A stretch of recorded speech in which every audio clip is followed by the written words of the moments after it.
Acción, tu revista mensual de cine y series, con los mejores estrenos de cine, fichas y reportajes coleccionables, series de televisión y 4 pósters todos los meses.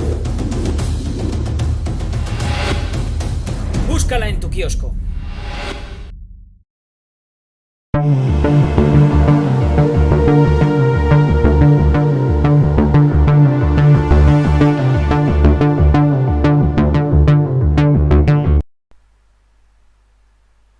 Hola, muy buenas amigos, amigas, seguidores, seguidoras del canal Acción Cine en YouTube. Aquí estamos otra vez, Jaime Vicente Chagüe, esta vez convocado por Román. Román nos ha pedido que hablemos de una película estrenada en el año 2009, una película alemana, escrita y dirigida por Michael Haneke, con Susan Lothar, Ulrich Tukur y Leonard Prosov, entre otros. Una película titulada La cinta blanca. Román, muchísimas gracias por tu petición, que no va a ser respondida en tiempo, porque me la pediste hace muchísimo tiempo, valga la redundancia, pero espero que sí, en forma. Y gracias además, porque aunque no lo sepáis, es una de las películas de los últimos tiempos que más me han cautivado. Es una película que tiene atmósfera, tiene misterio, que tiene muchísimas aristas, hay muchísima tela que cortar en esta película sobre el subtexto. Obra, por otro lado, de uno de los autores europeos más fascinantes de los últimos tiempos, que es este singular ciudadano alemán de nombre Michael y de apellido Haneke. Al final, cada una de las películas que estrena este tipo, como le sucede también a Lars von Trier, se convierte en un acontecimiento cinéfilo. Cada película de Haneke es una cita ineludible, porque sabemos que algo gordo va a pasar, algo va a provocar en nosotros cada vez que este señor se sienta, escribe un guión y dice: mira, hombre, voy a dirigir una película. Con él siempre tengo esa sensación de a ver por dónde sale Haneke ahora, o a ver qué Haneke voy a ver. Si el torturador de Funny Games, o el masoquista de La pianista, y me ha salido un pareado, o el más psicológico de Caché. Para mí, y dentro de mis gustos estrictamente personales y subjetivos, míos y de nadie más, no siempre logra conmoverme o removerme, pero cuando le sale una buena película, hay muchísimo que aprender de este hombre. Y La cinta blanca no es solo una buena película. Para mí, la mejor de él y una de las mejores películas europeas en lo que va del siglo XXI. Por otro lado, es el de La cinta blanca, el Haneke, y perdón por lo que voy a decir, pero más accesible. Algunos diréis: uy, va, cuando este dice accesible quiere decir comercial. Podéis cambiar la etiqueta en ese sentido. Yo no tengo, en lo personal, ningún inconveniente. Podríamos decir que es el Haneke más comercial, que veremos nunca, sin que por eso deje de ser una película 100% de Haneke. No se traiciona lo más mínimo. Como todas sus obras, La cinta blanca es profundamente pesimista y despiadada con el ser humano en general y con las clases más dirigentes en particular. Del mismo modo, es una película, y esto es también una de las grandes obsesiones de Haneke, que trata de profundizar en las raíces de la violencia, lo que nos hace apartarnos de la racionalidad y abrazar esa categoría tan instintiva. Narrativamente, además, La cinta blanca lleva también su sello, es decir, son planos larguísimos, muy sostenidos, con escasos movimientos de cámara, sumado todo eso con el uso de interiores. La ausencia de banda sonora propiamente dicha también es algo presente aquí. Los ambientes opresivos y claustrofóbicos, y por encima de todo, y creo que esto es lo más importante, la ausencia de respuestas categóricas está también en el cine de Haneke. En el director alemán, y esto a mí me gusta mucho de él, porque es lo que lo ha convertido también en su rúbrica, es experto en lanzar la piedra y esconder la mano. Pone el dedo en la llaga, pero deja que seamos nosotros los que juzguemos, al fin y al cabo. Al final, no sé si tenemos alguna obligación como espectadores, pero en determinadas películas sí que nos obligan un poco a reflexionar sobre ellas, y esto sucede en el cine de Haneke. Si nos apetece, que seamos nosotros, claro, los que saquemos esas conclusiones. Todo está medido, además, para obtener un cierto distanciamiento por parte del espectador en la película. Pero si a este le apetece, si consigue penetrar en ese opresivo mundo que propone Haneke, al final puede y debe responder él mismo las preguntas que plantean sus películas. Entonces os preguntaréis, si todos estos elementos tan presentes en su cine los vemos en La cinta blanca, ¿por qué digo que esta es su película más accesible o más comercial? Para empezar, porque Haneke nos propone algo que rara vez vemos en su cine. Quizás lo más parecido lo habíamos visto en el precedente de Caché, y eso es la resolución de un misterio, digamos, clásico. Y esto sí es inusual en las películas de Haneke. Tenemos ese pequeño pueblo del norte de Alemania en el que se desarrolla la acción en el año 1913, poco antes de que estalle la Primera Guerra Mundial, y en el que se van a ir sucediendo una serie de crímenes, de delitos, de castigos, y a su vez también una serie de extrañísimos sucesos sin que se sepa quién o quiénes son los responsables. Para que os hagáis una idea, así con este mismo planteamiento, es una película que no me parece muy lejana al espíritu de cintas como puede ser El bosque de Shyamalan. Al final es una pequeña comunidad que se ve bajo una amenaza abstracta y eso tiene un impacto en los miembros de dicha comunidad. Creo que fue en The Guardian, luego se me afean los acentos y con razón, donde se definió a la película de forma muy acertada como una historia de fantasmas sin fantasmas. Me parece una definición, insisto, muy lograda. De hecho, el propio Haneke aporta un subtítulo para el título de la película, un cuento infantil alemán. Todo este enigma le otorga a la película una atmósfera hipnótica que hace casi imposible que apartemos la mirada de la pantalla. Los que conocéis la película ya sabéis que La cinta blanca es también una de las grandes películas sobre el nazismo sin que aparezca un solo nazi en ella, o por lo menos ningún nazi, digamos ya, oficial. Es más, la película está ambientada en 1913, 7 años antes de que se fundara el Partido Nacional Socialista, y además está ambientada un año antes de la Primera Guerra Mundial, o sea que de la Segunda Guerra Mundial ni hablamos. De hecho, la película prácticamente acaba con el estallido de la que se conoció la Gran Guerra. Y todos sabemos que el resultado de aquel conflicto, y concretamente las duras condiciones de rendición a las que fue sometida Alemania, fue uno de los factores clave a la hora de engendrar ese sentimiento, vamos a decir, de nacionalismo exacerbado con el que se quería recuperar el orgullo que se consideraba perdido después de lo que consideraron una humillación a nivel mundial. Haneke siempre esconde en sus películas una baza provocadora, o sea, es muy enjugón en ese sentido. Un aspecto, un detalle, una línea argumental que va a abrir algunas heridas, que va a generar controversia y debate. Un factor este que también es responsable de que al final sus películas se conviertan en pequeños fenómenos cinematográficos. Y en este caso, lo que nos estaría contando en La cinta blanca es que el huevo de la serpiente del nazismo ya se habría roto incluso antes de la Primera Guerra Mundial. Que las raíces del totalitarismo, del desprecio al que es diferente, estaban ya extendidas en el país, por lo que, según su punto de vista, esa justificación de que las humillaciones sufridas por Alemania tras el Tratado de Versalles provocaron lo que vino después, no sería por lo menos la única causa de ese desastre. Según Haneke, el terreno ya habría estado abonado para lo que iba a suceder después. Esto, por supuesto, lo veremos a lo largo de esta crítica a la carta, porque creo que es la clave a la hora de explicar el éxito de la cinta, por otro lado, las raíces del nazismo.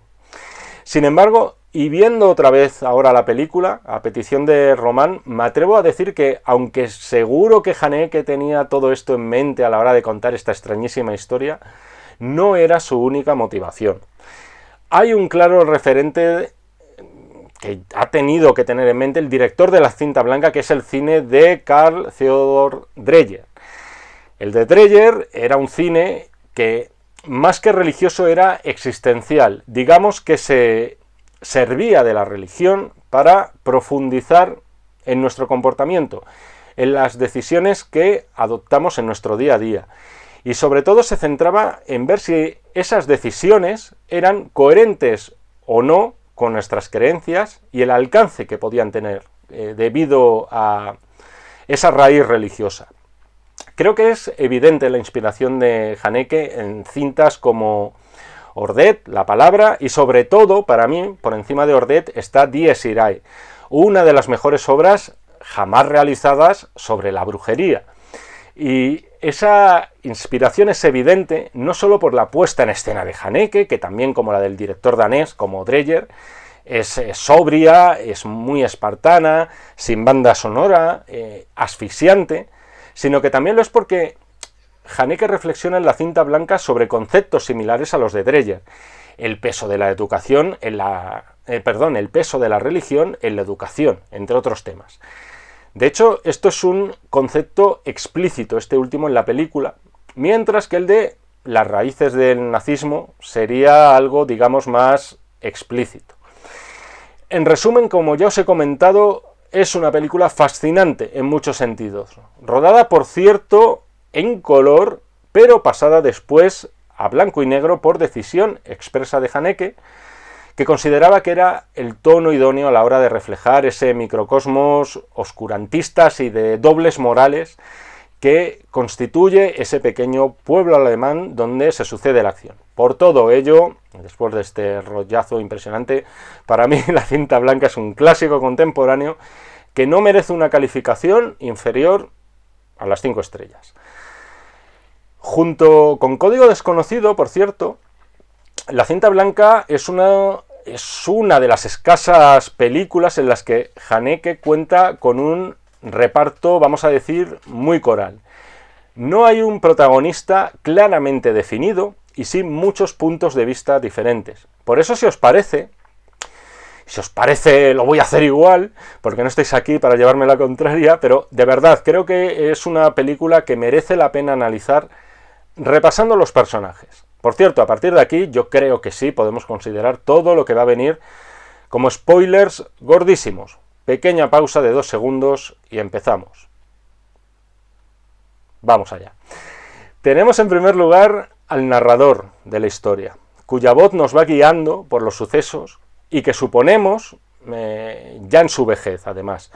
Al principio ya nos posiciona, ya nos pone en la senda para interpretar todo lo que vamos a ver en esa clave histórica que os decía antes.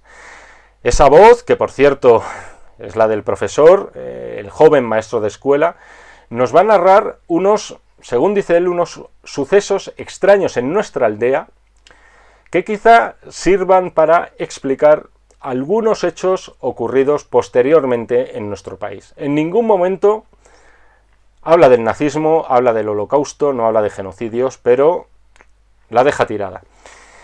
Este personaje del maestro va a ser para nosotros, más que un referente, una auténtica luz. Es decir, va a ser la única persona pura, cristalina y, por qué no decirlo, buena.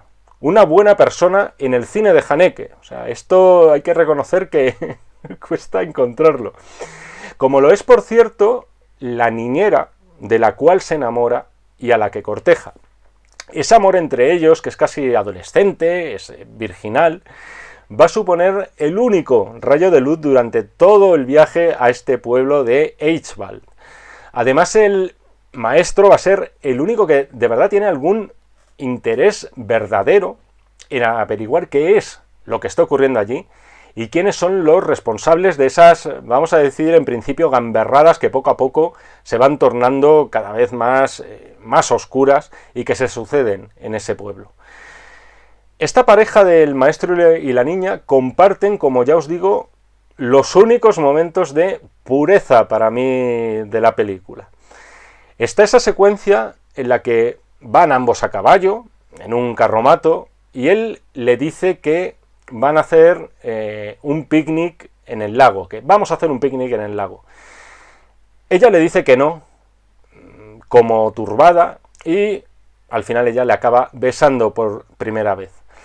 También me gusta mucho cuando él acude a pedir la mano a su padre, con toda esa casa llena, por cierto, de niños pequeños que se supone que son los hermanos pequeños de la chica.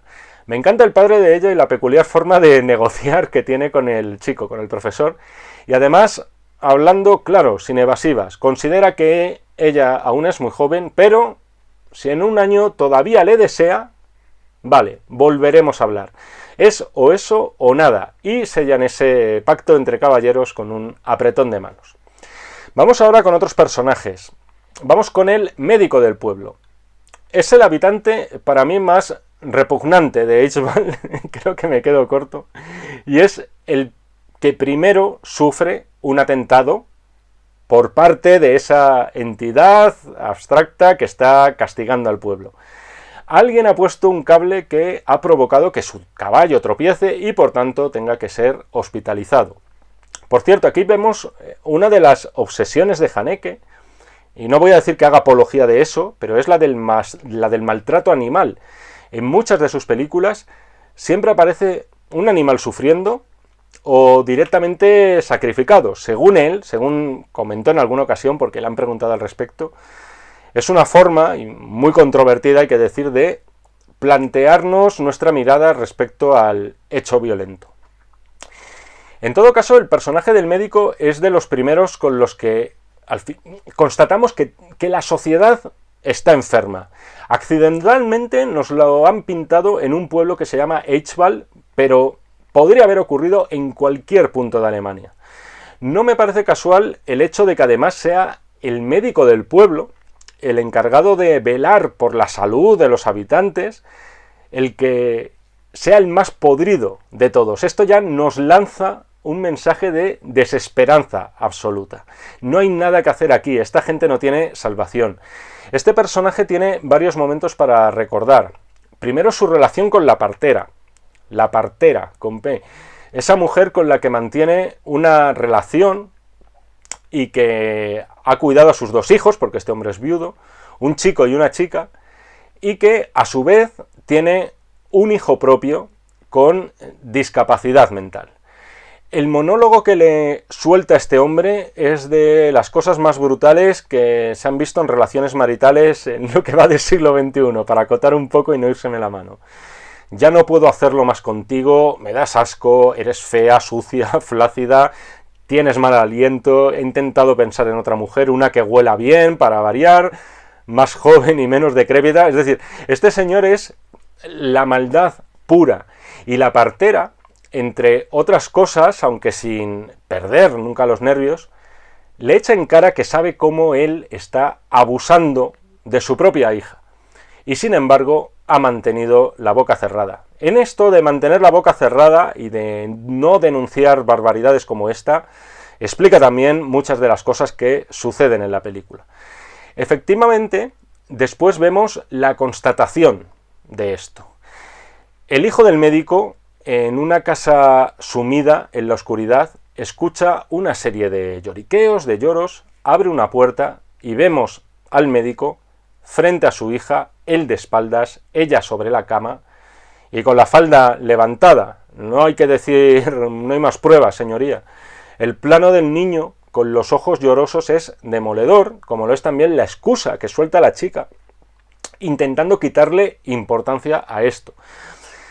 Esto además también insisto, con el tema de que aunque veamos algunos ejercicios de bondad en las películas en esta película en concreto de Haneke, y es verdad que eso no es habitual en su filmografía, pero lo que sí que es habitual, y en esta escena me pasa, como me pasa en muchas otras, es que uno siempre tiene la sensación de ser un voyeur. No sé si os pasa, como si siempre tuviéramos la impresión de que estamos mirando donde no deberíamos mirar nunca. Esto ocurre mucho en su cine y ocurre también muchísimo en La cinta blanca con esta secuencia, sin ir más lejos. A medida que avanza la película, vamos entendiendo que los crímenes que se suceden, las palizas y las agresiones, toman unas connotaciones de castigo casi divino, pero del Dios del Antiguo Testamento. Sin embargo, ese castigo, aparte de volverse hacia el pecador, como en este caso es el médico, o hacia sus cómplices, en este caso la partera, que ha hecho la vista gorda, se va a volver también hacia sus descendientes, hacia sus raíces, por así decirlo. En este caso, el niño con discapacidad de la partera va a aparecer apalizado y casi ciego, como si le hubieran intentado arrancar los ojos.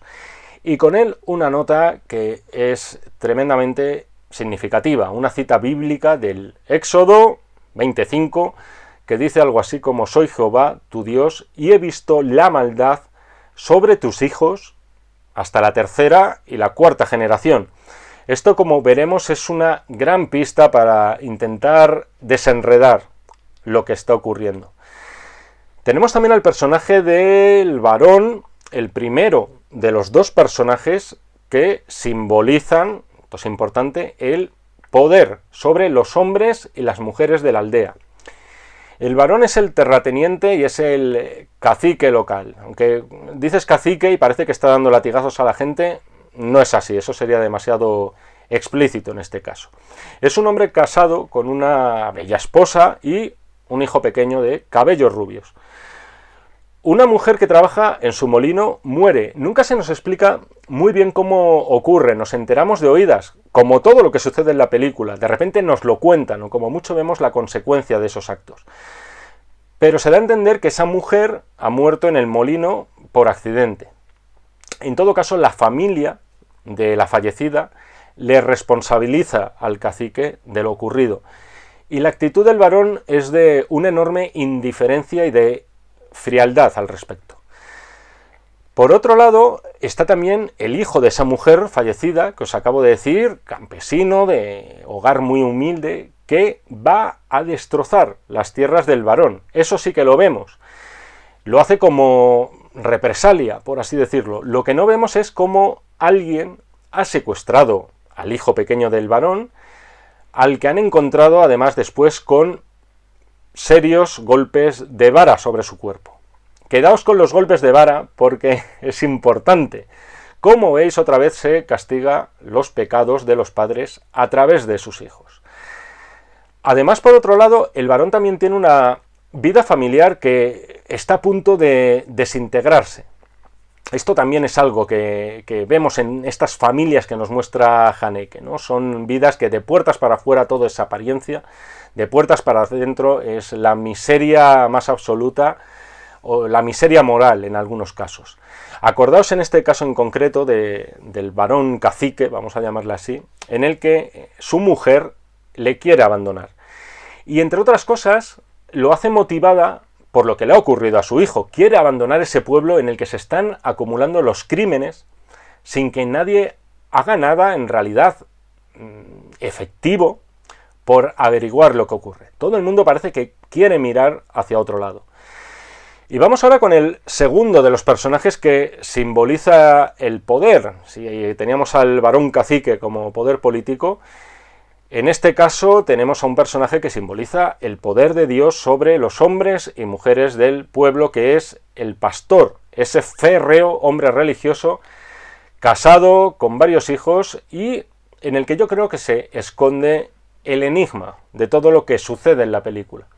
Las secuencias para mí más impactantes las protagoniza él y aparte, como os decía, es su actitud hacia sus propios hijos lo que va a ofrecer, si bien no respuestas firmes y categóricas, porque ni el cine de Haneke las ofrece, ni esta película las da, sí que nos va a aportar pistas para que pensemos. Momentos clave de este personaje para mí. Primero, el que da nombre a la película, la cinta blanca, ese símbolo de pureza, de limpieza de pecado y que su mujer le coloca a sus hijos para que nunca se olviden de conservar intactas sus virtudes. Después se produce una de las secuencias que es la charla del pastor con su hijo, en la que el chaval vemos cómo luce precisamente esa cinta blanca. Una charla en la que el pastor va contándole así de primeras una historia a su hijo de otro niño, de otra familia, que se deprimió, que cayó enfermo, que sus manos empezaron a temblar, que el rostro se le cubrió de úlceras y que finalmente acabó muriendo de la forma más horrible posible. Todo ese monólogo para sonsacarle al chico si en los últimos tiempos se ha estado tocando donde no debe. Es magistral todo este momento, es muy sencillo, muy sobrio, como todo el cine de Haneke. Son espectaculares las reacciones de este chaval, como poco a poco va sucumbiendo ante el poder de su padre. En ese momento ni siquiera es su padre, es Dios, es como el poder de Dios sobre él, ¿no? Siente el miedo en sus huesos.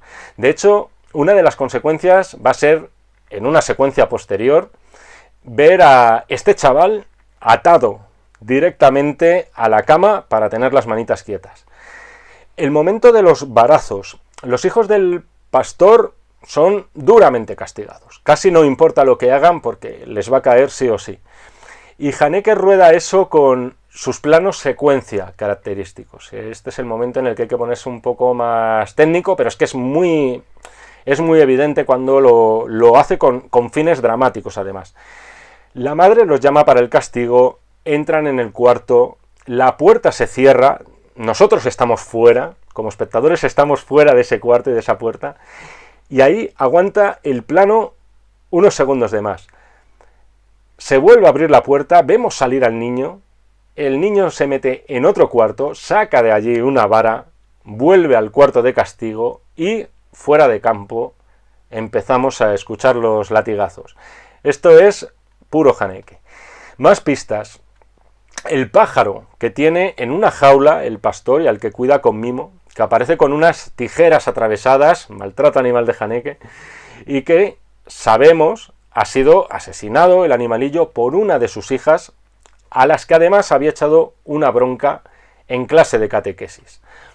Otra de las pistas que, si os fijáis, Haneke nos ofrece pocos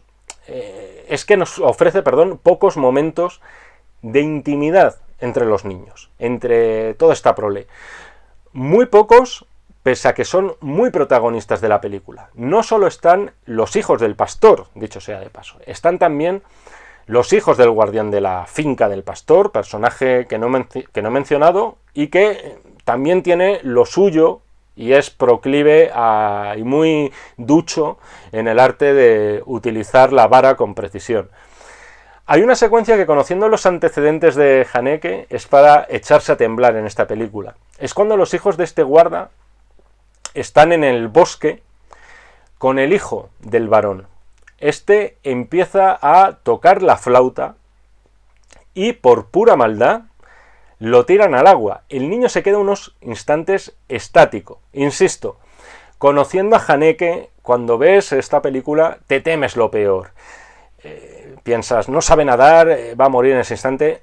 Afortunadamente, cosa sorprendente también en él, todo se queda en una nueva gamberrada por parte de estos chicos que, insisto, son los hijos del guardia de la finca. Conclusión de todas estas pistas, es evidente que son los niños los responsables de todo lo que está sucediendo en Eichwald.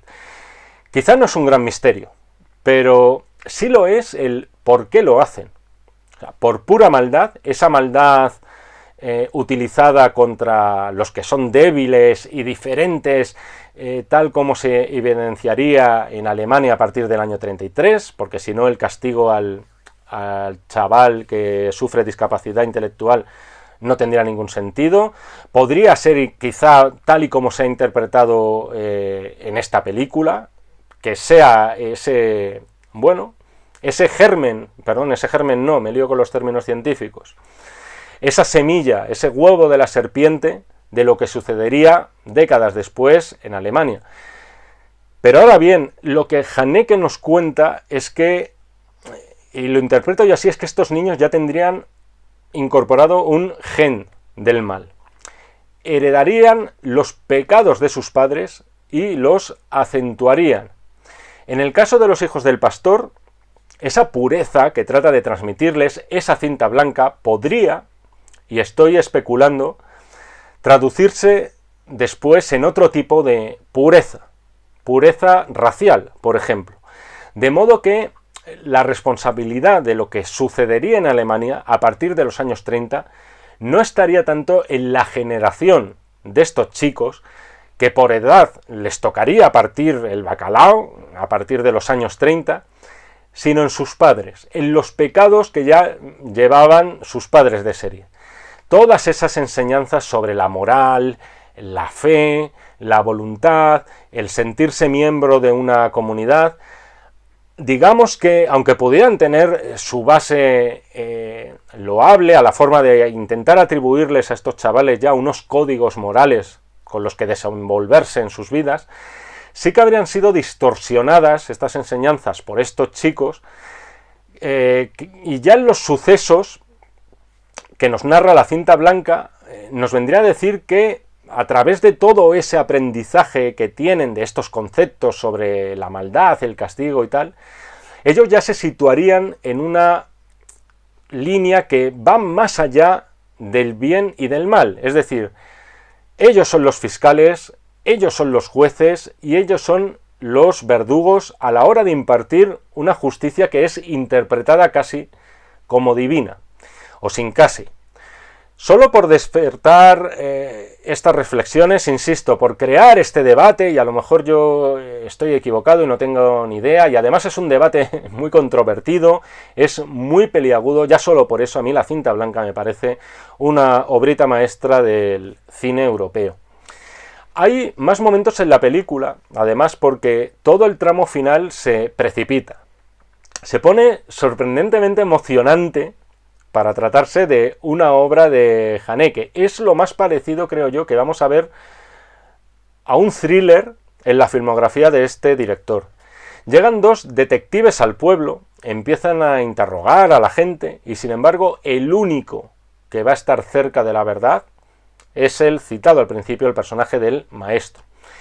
Es el único habitante de ese pueblo que, en realidad, parece que no tiene nada que esconder. De hecho, lo más íntimo que siente es ese amor por esta chica joven, por la cuidadora, y lo va a expresar bien pronto. Me encanta ese momento de clarividencia, por cierto, de una de las chicas de clase. Esto es también esa parte que abraza la película casi de cine de fantasmas, que asegura que ha soñado todo lo que va a ocurrir. Ha soñado previamente con los crímenes que luego se han sucedido. A este se le suman dos hechos, por otro lado. La partera le dice al maestro, presa de una gran excitación ella, que sabe quién ha hecho todo ese mal. Y después el maestro ha visto cómo los niños del pueblo miraban a través de la ventana al hijo de la partera, al niño con discapacidad, según ellos, para darle ánimos después de esa brutal paliza que ha sufrido. Sin embargo, a estas alturas de la película, a todos estos chavales, a todos estos niños, a los hijos del pastor, a los hijos del guardia de la finca, los tenemos tan enfilados como aquellos niños del pueblo de los malditos. Película muy de serie B, y hablo de la original, no tanto de la de Carpenter, que también, pero bueno, muy de serie B, pero con la que también tiene ciertos paralelismos la cinta blanca. El maestro al final busca respuestas, considera que eso no puede quedarse abierto, todo ese dolor no puede quedarse sin, vamos a decir, sin una justicia legal, no solamente la divina, que sería la que imparten estos chavales. Busca respuestas y, como nosotros, no las va a encontrar por parte de nadie, ni con los hijos del pastor, a los que interpela directamente, ni con el propio pastor, con otra charla entre ellos que por cierto te mantiene clavado en esos instantes finales, como en pocas ocasiones ocurre en el cine de Haneke. Directamente él acusa, y lo hace en toda su cara, a sus hijos de lo que ha sucedido. Y el pastor se indigna hasta tal punto que amenaza con hacer todo lo posible por mandarle a la cárcel. Vemos aquí que el maestro es el único que de verdad ha detectado el problema. El único que habría sido capaz de poner freno a esa ola de atentados que mantiene aterrado a ese pueblo. Precisamente él, y yo creo e interpreto que esto también es algo simbólico, el encargado de impartir la educación a los niños de la aldea. El encargado también, obligación que tiene al final todo maestro, no de adoctrinar, pero sí de inculcar a los chavales una serie de valores morales básicos para desenvolverse con su prójimo. Pero, sin embargo, el personaje del maestro no solamente no le escuchan, sino que, como le sucede con el pastor, directamente le amenazan. En resumen, el pueblo por lo que opta es por mirar hacia otro lado. Y este es otro de los paralelismos que podríamos encontrar con el tema del nazismo.